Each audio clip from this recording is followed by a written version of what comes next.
L'investissement en défiscalisation repose sur des avantages fiscaux conditionnels. Mais que se passe-t-il si l'administration fiscale refuse la réduction d'impôt promise? Qui est responsable?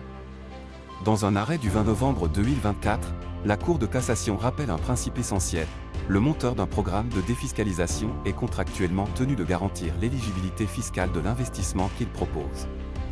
Si les conditions fiscales ne sont pas réunies, il engage sa responsabilité et peut être condamné à indemniser l'investisseur. En 2010, un investisseur participe au programme de défiscalisation Girardin Solaire Edio. Il investit dans des centrales photovoltaïques en espérant bénéficier d'une réduction d'impôt. L'administration fiscale rejette la réduction d'impôt, considérant que les centrales solaires n'étaient pas raccordées au réseau électrique public.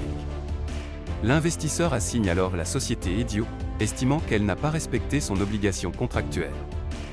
La Cour de cassation décide que le monteur de l'opération doit garantir que toutes les conditions légales sont respectées dès le départ. Dans cette affaire, les équipements photovoltaïques n'étaient pas raccordés au réseau électrique public, aucune demande de raccordement complète n'avait été déposée avant la date limite, et l'attestation fournie était inexacte. En conséquence, l'investisseur perd son avantage fiscal et la Cour de cassation confirme la responsabilité de la société Edio. Ce qu'il faut retenir est qu'un monteur d'opération de défiscalisation doit garantir que toutes les conditions légales sont respectées et qu'un investisseur peut obtenir réparation si l'avantage fiscal annoncé n'est pas obtenu. Les risques pour les investisseurs incluent un redressement fiscal avec remboursement des réductions d'impôts indûment perçues, une majoration et des intérêts de retard, ainsi qu'une possible responsabilité du monteur de l'opération.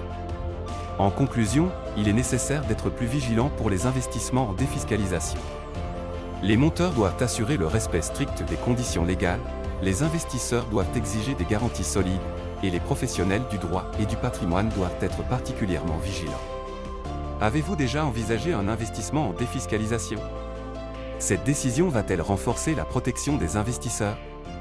Partagez vos réflexions en commentaire.